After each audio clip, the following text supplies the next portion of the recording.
konten bermanfaat tapi bingung mau bikin konten apa. Sering nggak kalian mengalami itu? Misalnya kita pengen bikin konten yang berkualitas, agar konten kita bisa diterima oleh audiens kita. Ini adalah salah satu mau buat konten kreator yang masih kebingungan kan? Mau bikin konten apa? Semoga mudah diterima. Menurut aku, pertama kali kita ubah dulu pola pikir kita. Mengenai apa sih tujuan kita konten? Kalau tujuan kita untuk monetisasi, gajian, ya pasti kita semua punya pengen seperti itu. Tapi wajar juga sih kalau kita masih kebingungan karena pertanyaan ini hanya berhenti di situ. Tapi kalau misalnya pertanyaannya, bagaimana sih buat konten bermanfaat? Nah, di sini itu kita harus mulai merubah pikiran kita. Caranya bagaimana?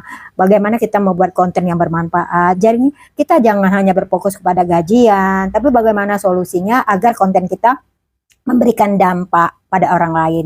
Jadi kita dengan kata lain kita harus memberi dulu baru kita menerima. Dari sini kita bisa tarik kesimpulan. Jadi untuk konten-konten kita yang mau kita terbitkan, yang mau kita buat kira-kira nih ada manfaat apa buat orang lain. Jadi kita harus sesuaikan dengan apa yang kita lakukan atau apa yang kita ahli atau jago di dalam bidang itu. Jadi pada saat kita melakukan itu nyaman. Jadi kalau kita tidak kuasai atau kita tidak nyaman melakukannya, itu malahan nanti kita akan menemukan kebosanan atau sulit melakukannya, bikin konten itu kayak ada bentrokan-bentrokan batin seperti itu. Wah, ini bukan aku banget itu.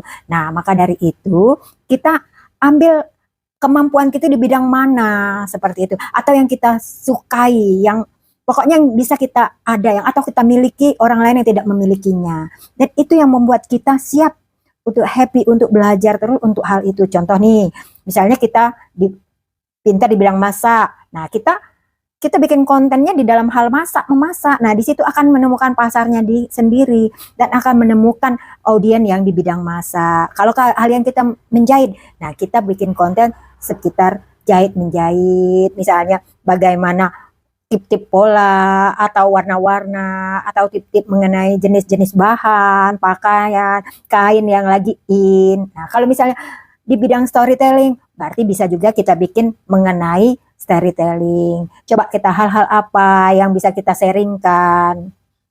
Misalnya hobi kita berkebun, nah bisa juga kita bikin konten mengenai kebun, isinya apa, informasi apa yang akan kita berikan, misalnya menanam pohon A, pohon B, atau yang bagus, yang perawatannya bagaimana, pupuk apa yang sesuai, atau buahnya yang akan kita nikmati. Seperti itu akan menemukan pasarnya tersendiri. Nanti pasti ada orang-orang yang senang dengan tanaman, jadi pasti banyak. Pokoknya kita harus sesuaikan dengan diri kita, seperti itu.